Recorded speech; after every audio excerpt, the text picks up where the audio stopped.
I'm Josh Liston from On the Bubble podcast, an oral history of television fandom, part of the Gonna Geek network, just like the show you're checking out now. Shows on the network are individually owned, and opinions expressed may not reflect others. Find other awesome geeky shows at GonnaGeekNetwork.com. This is the official GonnaGeek.com show. Each week, we run down the latest news and happenings in the world of geek. These are your hosts for the show, Steven, Chris, and SP.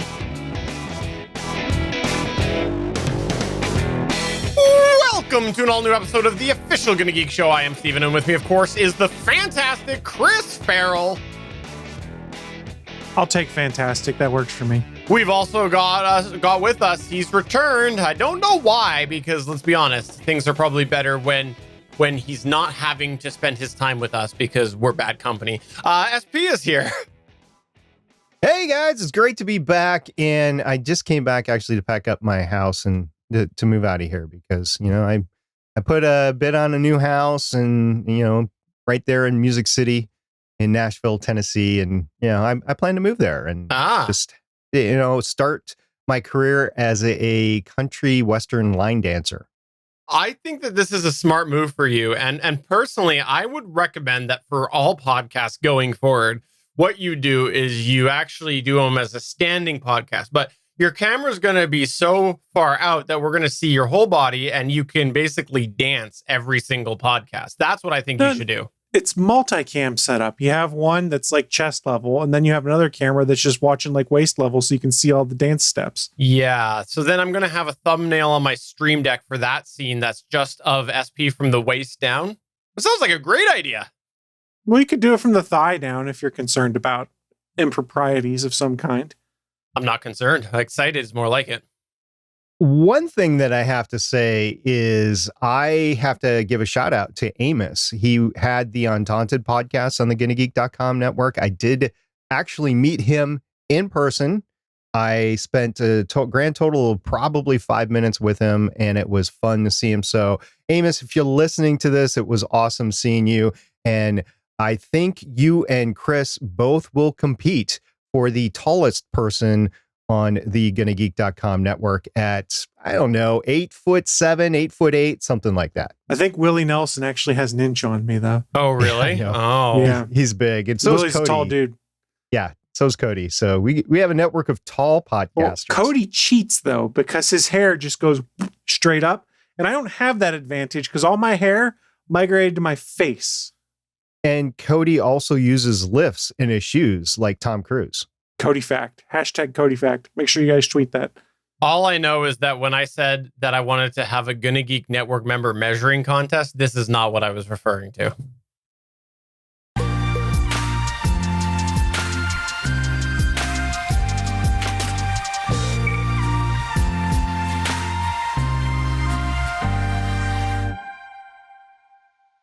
All right, let's start off with a full stack of news. Is that what we're talking about? We're going to have a full stack of news?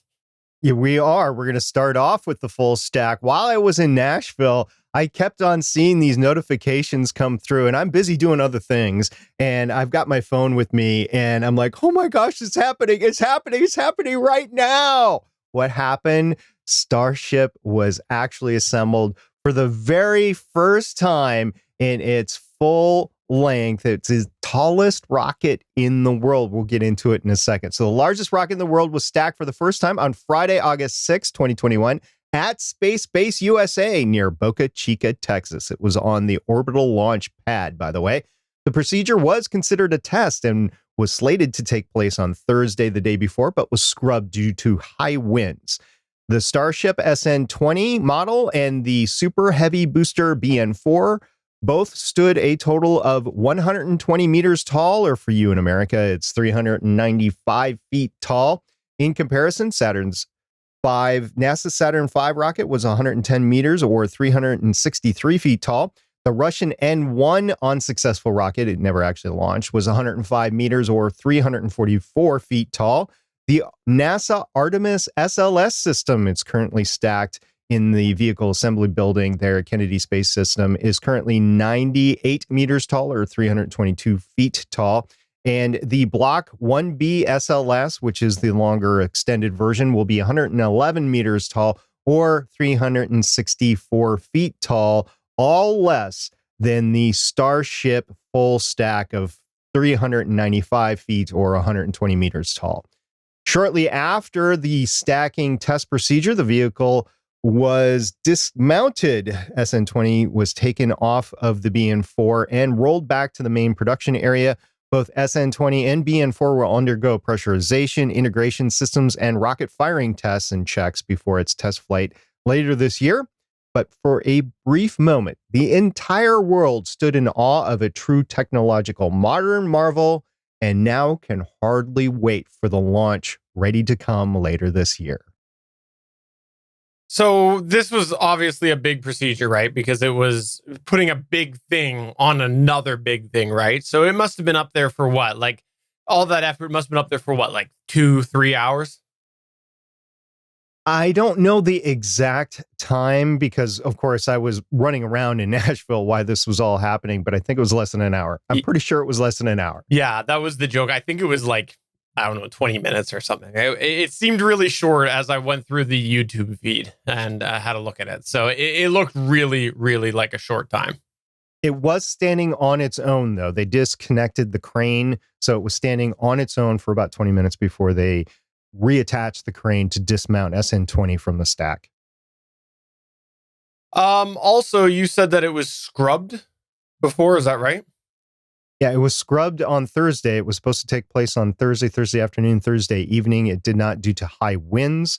And when you're stacking something that's 120 meters tall that has like nothing holding it together except for the bolts on the orbital launch pad down below, yeah, I would be a little cautious of the whole thing. And more importantly, the SN20 would be whipping around on top there in terms of the crane. I don't know what the full procedure is going to be when they reach operational status. I don't know if they're going to stack it there on the pad. I don't know if they're going to stack it, then roll it to the pad and then use a crane to lift it over. I'm not sure. We're also not completely sure what the recovery is going to look like of the Super Starship, the BN booster, when it comes back down. Allegedly, the tower next to the orbital launch facility is going to catch the booster as it comes back down, so it won't have any landing gear, but that has yet to be tested. I think they're going to test the hovering that is necessary for it on its first test launch, which we covered a few months ago, and the FCC filed flight plan has it touching down in the ocean. We talked about that before, off of the coast of Hawaii.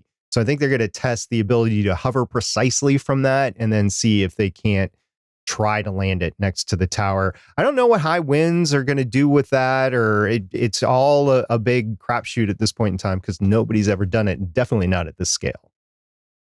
So when they were then on the Thursday sitting there and hoping it was going to be a success, do you think they were sitting there saying to themselves, I don't want no scrub?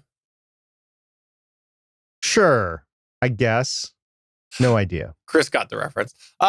Moving on to the next news point here, unless you have something to chime in, Chris.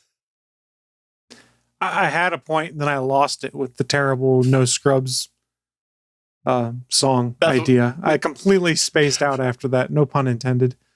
Oh, nice. I like it. No pun intended. I realized after I said it. So, Chris, if you were to purchase a Model Y, would you feel comfortable with it launching on Starship? Sure, why not? Okay. Let's launch all the Tesla models into space and see what happens. Which one's in space again? The Roadster, Gen 1. Right. That old thing. Who wants one of those?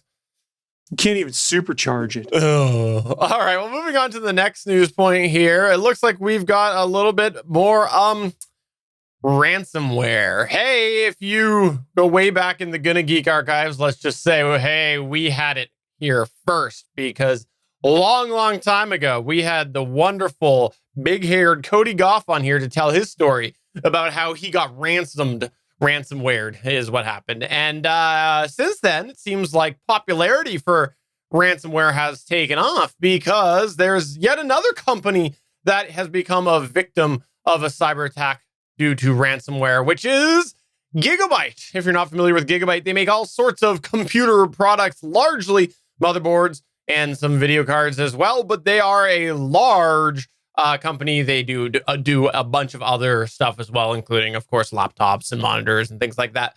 But yes, Gigabyte has been the latest victim in ransomware, which has apparently affected a few different areas of the site, because the hackers are claiming that they're going to release data from the company, including confidential documents with Intel, AMD, and of course, American mega trends, if their demands are not reached or met, or whatever you say at this point here. But there are certain elements of the Gigabyte site that are currently down, such as the support section and people who are trying to access warranty information and download updates and get all of these other things that you often need to do when you are a production or when you're trying to reach the website of a big computer part manufacturer.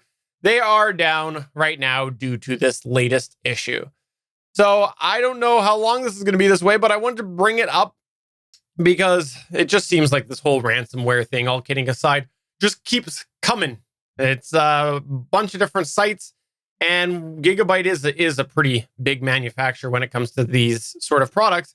And it sucks that they're the latest person to be held captive. And we'll see what happens with this. And hopefully those sections can at least get up and going as soon as possible, because anyone who has had the, shall we say, privilege of doing an RMA of technology like this knows that it's not the most easy process as it stands, even when you actually can access that part of the website. It can be crippling if it's your motherboard that needs to be RMA'd and you're sitting there trying to get support, and it takes a while normally because you go through the usual BS of them making you diagnose things you've already diagnosed. And that's without having a delay like this. So it sucks that this happened, but I wanted to mention it because, I have a Gigabyte motherboard as well. Whoever opened that malware, they're in a lot of trouble over there. I gotta say, I think these companies are almost criminally negligible at this point, because this has been happening a lot. And I know people that are in this business of cybersecurity for different companies, actually very important, like financial companies and stuff.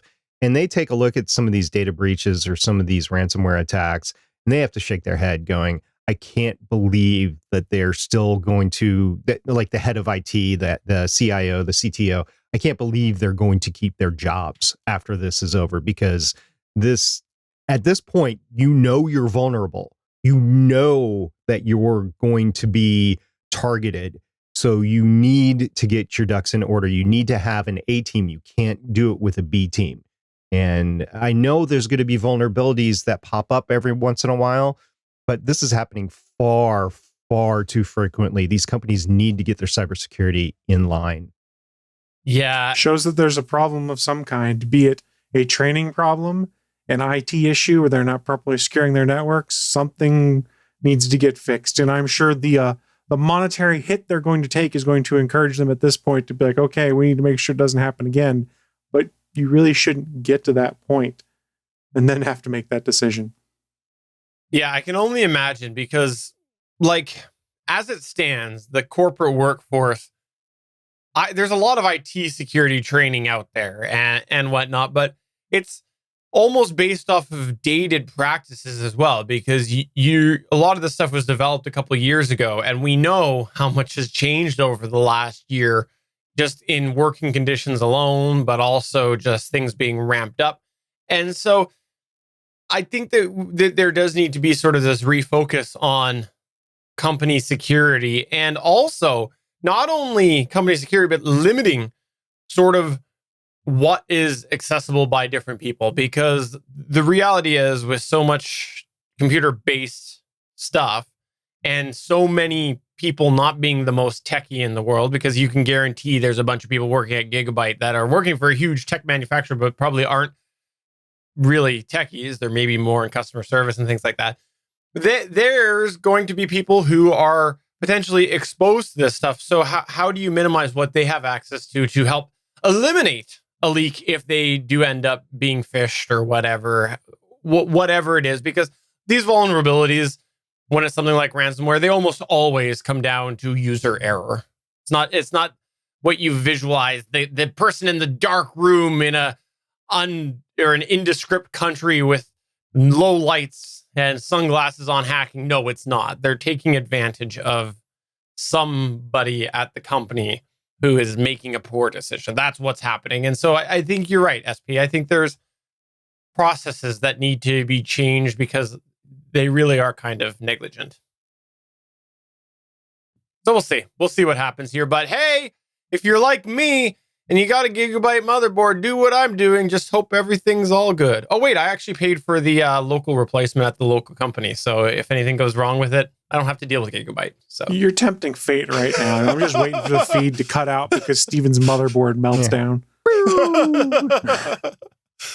All right, what's going on with this Substack here? Is this a stack of sub sandwiches? Oh, man, that sounds delicious. What kind of sub sandwiches would you want stacked together? Would you want all the same kind or a variety of different sub sandwiches? No, I think you would need to practice like good layering. So you would need to have things that don't necessarily go together on paper, but it's like as you're taking a bite, you're like, oh, that's meatball. Oh, wait, now it's like a veggie sandwich. Oh, wait, and the back half, it's bologna or something like that. Like, well, meatball and veggie could work pretty well together because they're not going to conflict in taste. But say meatball and tuna, I don't know there. That's true. That What if it's a tuna meatball? Uh-huh. I've never had one, but I guess that's possible. Yeah. That's fair. I guess you'll have to make it and report back on the next episode of the Gonna Geek Show. No. I don't want that. That sounds gross. Gross. But no, sadly, we are not talking about stacking sub sandwiches together, although now I kind of want a sandwich. So thank you for that, Stephen. No we worries. were talking about a service called Substack that I wasn't very familiar with until today. Because why today? Well, today, as we record this on Monday, August 9th, 2021, James Tynion IV, who is the current writer of DC Comics' The Joker and the flagship Batman title, has announced that he'll be soon wrapping up his assignments with the comic publisher in order to launch his new line of creator-owned comics on Substack. So I had a little bit of not much, but a little bit of knowledge of what Substack was. And I went to Wikipedia so I could tell you guys specifically what Substack is. And it is an online platform that provides publishing, payment, analytics, and design infrastructure to support subscription newsletters. It allows writers to send digital newsletters directly to subscribers. So in my mind, if we're used to podcasting spheres, it's basically like a Patreon where you're basically supporting getting daily updates or whatever from them that come to your email. So what they're doing here is taking something that's predominantly a newsletter-based service right now, and it'll be digital comics coming to Substack now. This is new content for Substack. They don't have it right now. They're predominantly focused on written newsletters covering topics like politics, tech, and culture. There is a free tier of Substack that is available, but they have been signing writers to a program called Substack Pro. This offers these writers upfront payments and support so they can try to go independent without being entirely reliant on subscribers who may or may not materialize during the first year of this program. If you guys aren't familiar, James Tynion's big deal. He's a very popular writer in DC Comics. He's writing 2 very popular Batman stories. He's been there for a while now. He announced that he's going to kick off his newsletter with a series called Blue Book about true life documented UFO encounters that team him with artist Michael Avon Oeming, who you might know from Powers, letterer, I'm going to screw up this name and I apologize, Aditya Bidikar from the Department of Truth, and he did say his Substack will launch in early September.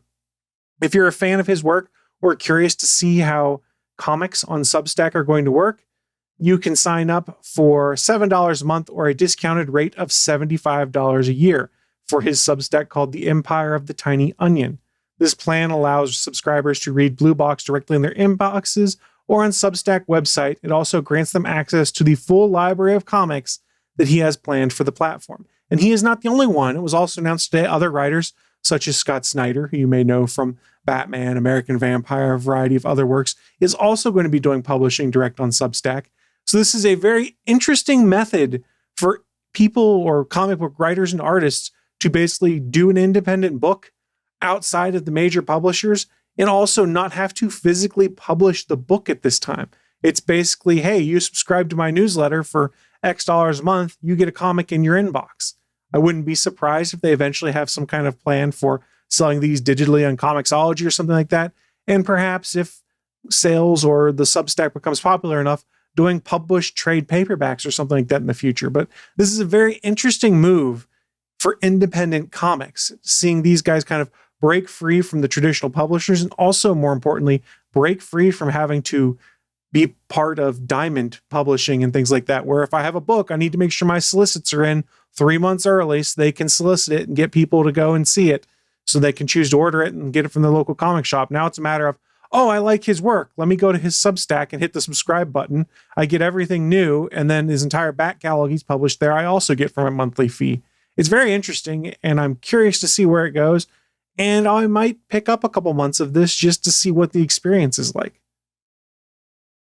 This is really interesting to me because you mentioned Diamond there, and this the is devil. The devil. Many, many moons ago, I did a comic book podcast, and there was Diamond problems back then, and Still are. and creators who were independent had lots of problems, especially. And like you said, there's problems now and there's problems back then. So I like change like this. I think it's important, and I think that things like this really have the potential to give a shot in the arm to certain creators that might not be able to make it otherwise. Yeah, DC has broken free from Diamond. I forget which distributor that they're using now, but all the DC Circle. comics are. Yeah, it's Circle. Maybe Square. Great. What about Club? They're not using Diamond. And honestly, between the pandemic and the volume that they were forced to do, whoever it was, they had some trouble in the interim. And I think DC actually had to switch to somebody else in the process. I'm not totally clear on that. All I know is what the local comic book guys tell me. I haven't really paid attention to that. The local comic book store guys tell me as I go in and get my comics. But DC comics are coming in no problem now. I think Marvel really never had issues. But what's really interesting here is the independents and the independent writers, or even the writers for a big company like Marvel and DC going off and doing their side projects. This is going to make it more palatable that they don't have to get in the Comixology. They don't have to have a Patreon to do this. I mean, that's another way to do this is Patreon, but really isn't set up specifically for comic books. I've heard of Substack for a long time. It has been a staple reference for those wanting to improve the monetization in the podcasting space, but it's never really taken a hold with podcasting. So I'm aware of it. I've never used it, but this seems like a very unique and honestly good use of Substack. So I really hope it takes on, because there's a lot of independent creators out there that should be able to get their stuff out and are still in this day and age. They're still hitting those gatekeepers and not able to get their stuff published and go through a distributor like Diamond or something like that to get it out there, or go through Comixology and have Amazon take its like 95% cut or whatever they end up doing. So yeah, I'm excited for this. Chris, I really will look forward to your review once you actually pick up a couple of months of this. Yeah, I think it'll be interesting. I think this is something that we probably couldn't have pulled off a few years ago, but as we've seen Patreon kind of stand up as a successful platform for people to directly support creators, it's become more palatable of an idea to folks than a few years ago that may have been like, you want me to do what now? But I can just buy these books through these big publishers. We're moving into a landscape where people are okay with directly supporting people whose work they like, and it makes more sense to them. And they kind of go, oh yeah, you're going to get a bigger cut of this than if I bought your book through DC Comics where you're making just a fixed salary. If I subscribe to your Substack, you get, and I don't know the percentages here, let's say hypothetically it's a $7 sub, he gets $5 of it and Substack gets $2 of it. Let's throw that out there. But he gets more based off of fan support, which I think people can get behind. Let's say you come up with a totally unique comic that really hits it off with a fan base. If you go with a big publisher, then you owe them some royalties for actually getting the story out there versus Substack. You probably completely own at least the IP. There's some transactional fees that probably have to go to Substack, but I'm just spitballing here. I'm just guessing.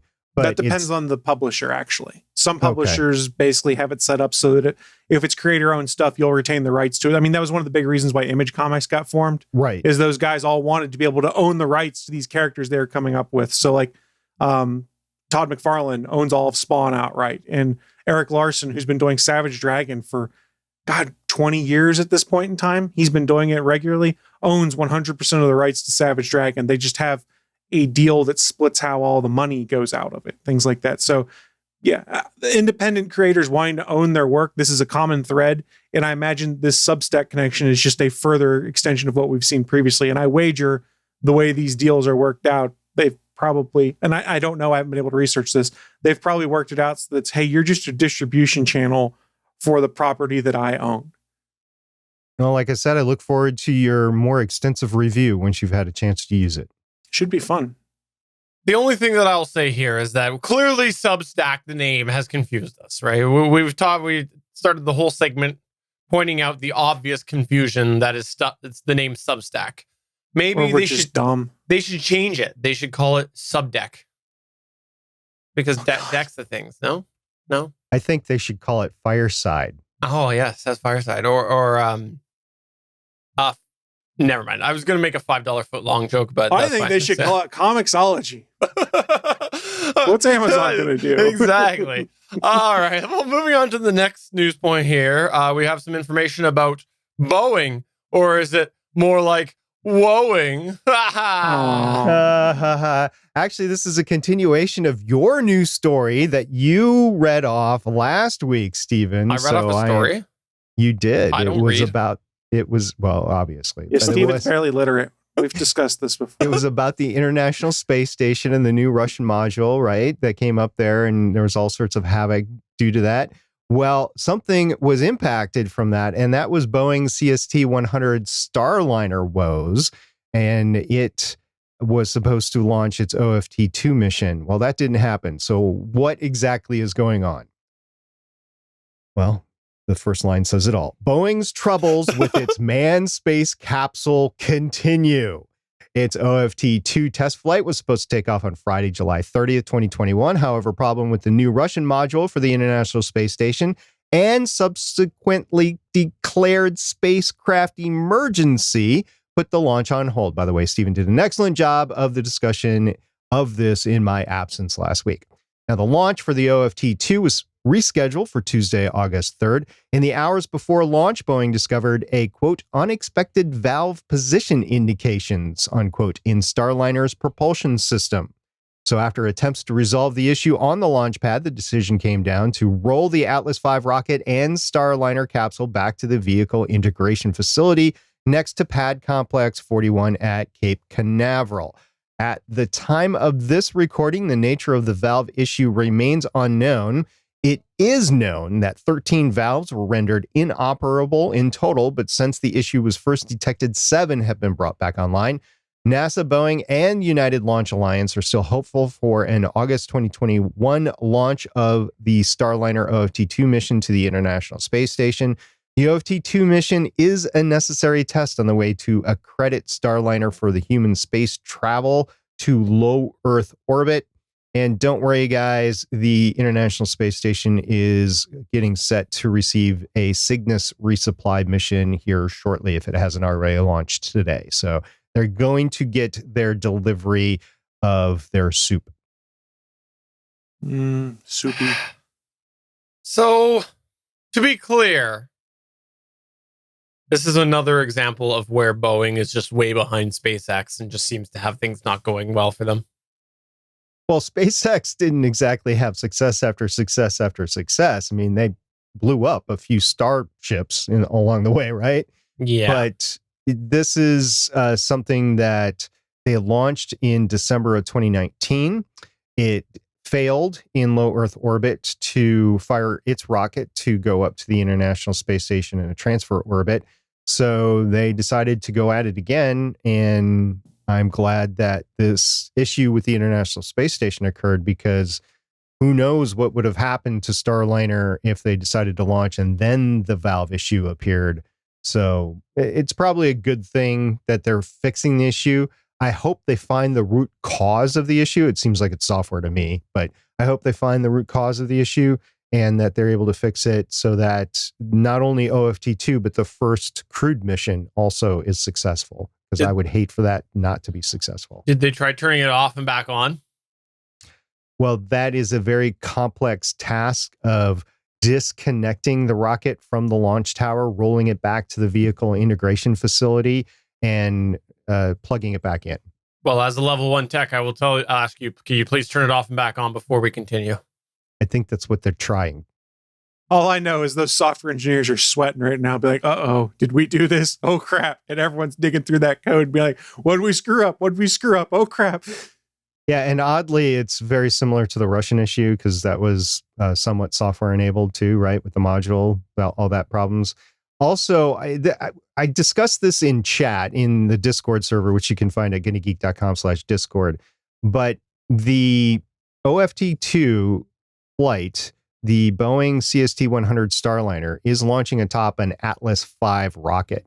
The Atlas V rocket is a rocket from the United Launch Alliance, which is a combination of Boeing and Lockheed. The engine that they're using for the Atlas V is a Russian RS-25 rocket engine. So even if the Starliner is going to bring humans up to the International Space Station, it's still being launched with it, wait for it, Russian rocket. Da, comrade. I believe you've been saying Atlas V. I believe it's an Atlas V. The V stands for very old.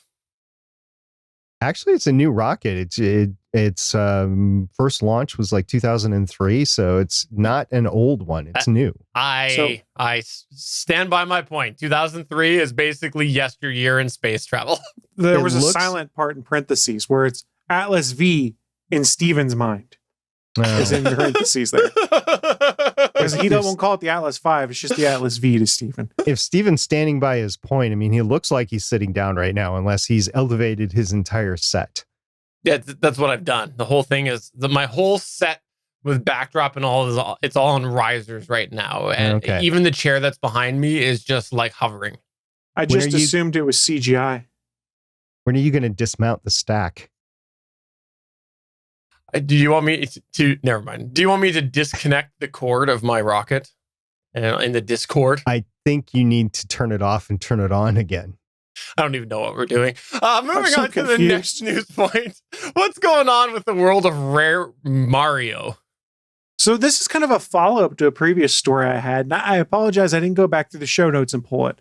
But I recall discussing on here a rare sealed graded copy of Super Mario Brothers that sold for an exorbitant $1.23 million a while back, and how we kind of went, wow, this is crazy. Well, guys, that record has been broken. And the interesting thing isn't necessarily that the record's been broken, but it's more the tool/service that was used in order to allow this to break. So what do I mean by that? Well, let's first say that a sealed graded copy of Super Mario Brothers just sold for $2 million, which is an insane amount of money. But this wasn't something that went up on like a traditional auction site or a traditional auction house like Sotheby's and things like that. No, this was sold on a service called Rally. And I wager you guys aren't familiar with it. I wasn't familiar with it until I read this story, and I went, all right, let me figure out what this site is. What do they do? So I went directly to Rally's website, which is not rally.com. It's Rally with a couple initials because I'm sure it was taken. But they say, quote, Rally is a platform for buying and selling equity shares in collectible assets. Together, we rally to make investing behind ideas, emotions, and communities safe, easy, and acceptable.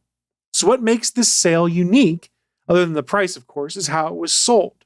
An anonymous buyer purchased it through the Rally service, which had sold shares of this game to investors. So what did this mean?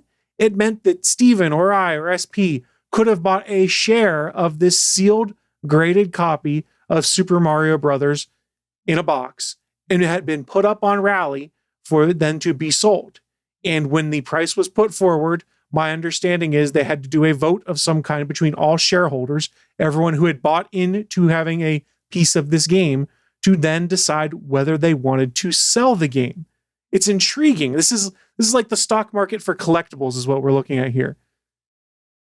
Like I said, it was a factory sealed game. As part of the rally service, investors can purchase shares of expensive collectibles such as vintage baseball cards, comic books, cars, dinosaur skulls, things like that, instead of buying them outright. So you could say, I own 1/100th of this comic book. Collectibles that sell at a high price through rally can result in a return on investment for shareholders. In the case of this Mario investment, investors reportedly received a 900% return on their shares because the price was that high. I think this is a fascinating service. I'm not sure how sustainable it is long term. I don't know what kind of cut rally takes from it, but I can tell you this. There is a part of me that when I first started getting into collecting video games, collectibles of anything of any type like that, they would think it's pretty cool to be like, I own 1% of Amazing Fantasy number 15 or something like that. Now, you'll never actually truly hold it in your hand or anything like that. Whether you truly own it is probably up for debate. You own a piece of it. But I think this is kind of a cool way for people to get involved in this collectible market. Whether it's sustainable or not, I have no idea. I just thought the service was really cool, in addition to the fact that the price went so high. Now, the used game market's kind of gone insane in the last 2 years and will probably continue to do so. But I'm kind of curious, and I might just browse through their website after the show to see what kind of things they have on there. Full disclosure, I don't really want to invest in collectibles. I'd rather invest in other things because I'm less worried about what my returns will be, let's put it that way, than I would be in buying in at an inflated, say, video game price. And when the market falls out and that big, oh, I spent this much money and I'm going to lose money now. Crap. Two things. First of all, have you seen Blast from the Past? The Brendan Fraser movie? Yes. Yes, where he made his money off baseball cards. Baseball cards, old stocks, stuff like that, collectibles, that sort of thing. So it is a legitimate business model. You got to wait for 35 years or something like that. But hey, because as we know, everything that happens in a movie is true. Don't you dare dog on Brendan Fraser, though. I know. He's awesome. Don't you dare. And number two, I can't wait till Rally includes NFT into their whole business model. I wonder if they do. I'm going to click the link right now and find out. Don't click it. Don't click it. Evidently, it's on Android and iOS app to be able to access things. I'm not sure I can find anything on their website directly. Okay. It's probably just as well. Keeps me from getting in trouble. Oh, no, there's an Explore Collections button. There you go. Okay. There is a coming soon 1776 broadside of the Declaration of Independence. There's a Megalodon jaw coming for $20 per share with a 600,000 market cap. Okay. 1960 Mickey Mantle worn jersey that's signed, $20 a share. All right. These are all collectible. I want the NFT. No, I'm scrolling. You can buy some Jordans on here. There's some 1988 Michael Jordans. Steven, what were you going to say? I was going to say that I have an NFT for you, but it's NSFW. Of course it is. I'm not going to buy it. Okay, so here's some numbers for you. The Mario game, people bought in for $50 a share. Okay. Wow. Okay, so I would have done that. I did want to know a little more about it. That was actually my legitimate question here was, so this game that sold, so do we know like how that all worked? Like, so people invested in it, but who actually got the game? Like, was it bought for 500,000 or that? I don't know. Well, they said the market cap on it was like 125, I think is what it said on there before. I'm scrolling through trying to find it, but my mouse has now died for some reason. Market cap? That's what they've phrased it as. So it can only go up to 125? Initial offering market cap was $150,000, and I think it went up from there. Like an IPO. Yeah. So, but I guess when they invested, the people invested in it, they had already secured this. Like, I guess I was really confused about the whole way Rally worked. I don't know how Rally gets it for their service. Okay. That I don't know. Interesting. Well, it sounds interesting. And it sounds like some people made some money. And that's always a good thing, especially when it comes on old video games. Well, especially if you're not going to be able to actually own it, touch it, play it, might as well make some money off of it because it just increases in stuff like this increases in value, and not everything does. Like I have an old Diamond edition VHS tape of a few movies like Black Cauldron and stuff like that. The Diamond edition of the VHS tapes of the early Disney films, the animation films, they're worth some. But if you go to eBay, they're only worth, even in mint condition, they're only worth like 20, 25, 30 bucks because nobody watches this stuff in VHS form anymore, right? So you got to be careful what you invest in.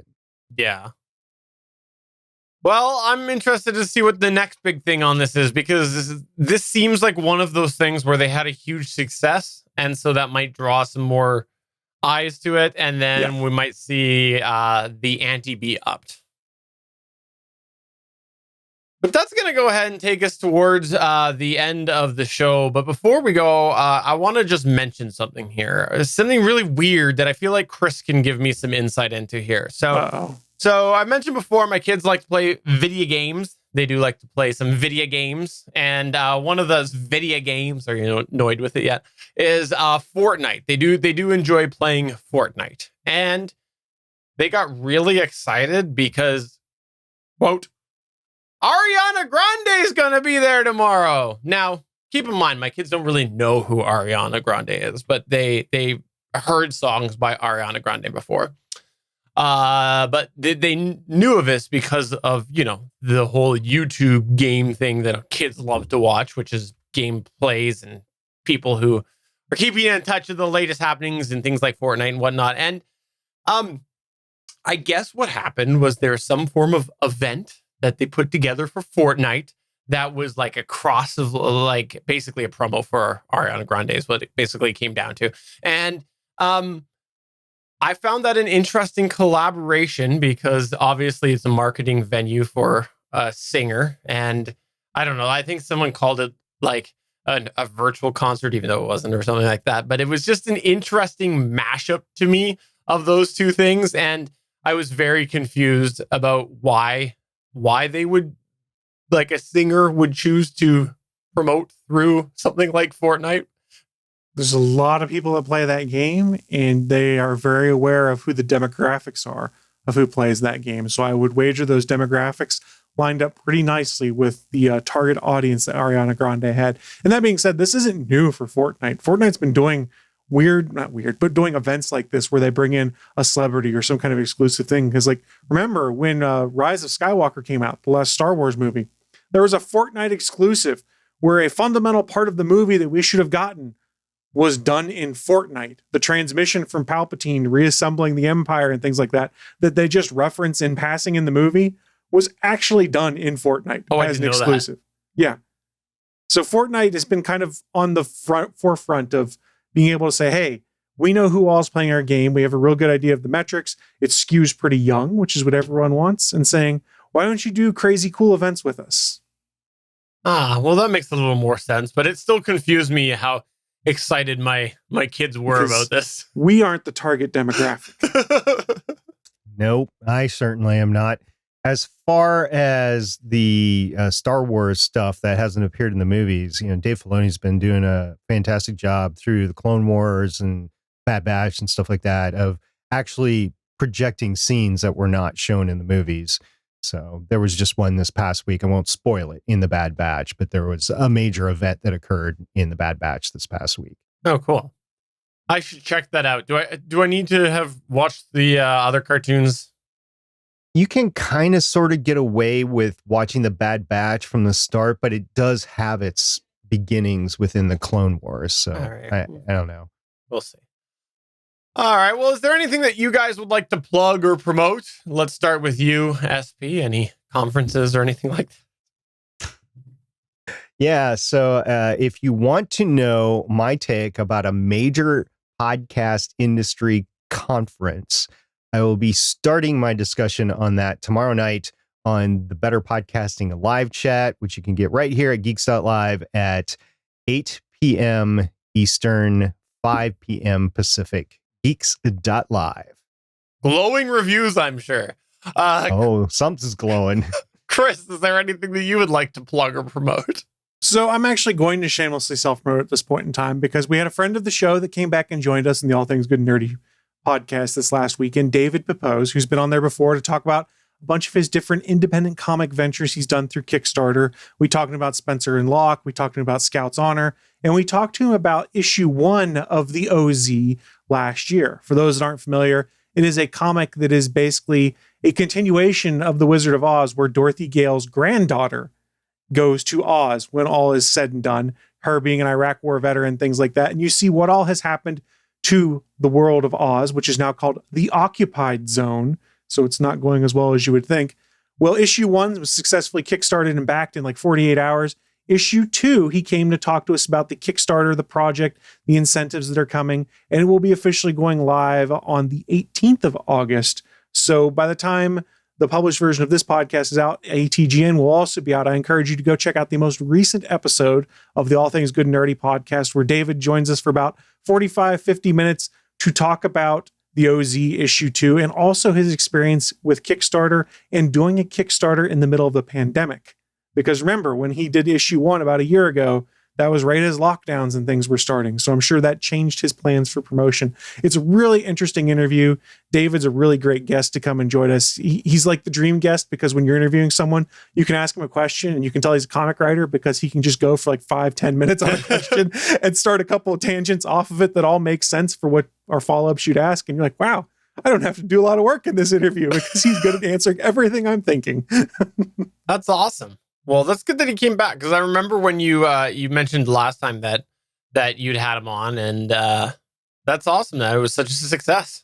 He does write some really cool books, so I would encourage you. We'll have the links to it in the show notes and that, but if you're curious about some of his other books, he's going to make those be perks as part of the OZ issue 2. His book, Spencer and Locke, is fantastic, which is kind of an adult take on Calvin and Hobbes, where Calvin is a police officer, real traumatic childhood, and you find out that Locke, in this case Hobbes, is part of his imagination, but they do a real good job of pulling things together. Spencer and Locke is a really, really good read. Awesome. And you can check that out on All Things Good and Nerdy, which is available on the Gonna Geek Network or at atgnpodcast.com. One of these days, I'll set up some sound effects somewhere so I can actually make that booming. I'm not doing it in editing. It's not happening. That's fair. Note 7 Watch 2021. Cha-ching! I think we need to find a Note 7 just so that we can turn it on and see what happens. I don't think they exist anymore. This is a challenge. Is Note 7 Watch 2016. Oh, I'm old. 2016, man. That gag is 5 years old. I know. Oh, no. And they're not even making one this year. I don't think they're making one again. That's what we do here on the Gonna Geek Show, is we drive a joke into the ground and then we keep going further. We bring it back when you least expect it. Because let's be honest, in 2021, did anyone expect the Note 7 watch to come back? If they did, they're lying. It's podcast dirt, ladies and gentlemen. Podcast dirt. All right. So for episode number 387 of the official Gonna Geek Show, I'm Stephen John Drew saying, check out all of the awesome podcasts, including ATGN, over at GonnaGeekNetwork.com. I'm SP saying, check out Legends of S.H.I.E.L.D. Got a Marvel What Ifs coming up. It's going to be fun. Good Lord, we're old when our gags are 5 years old, at least. It's sad. It's so sad. Seriously. One of these days, I should go through and put a clip show of all of us through the years. We're going to be like, we got old. Oh, and I'm Chris, by the way. I forgot to say that. Bye.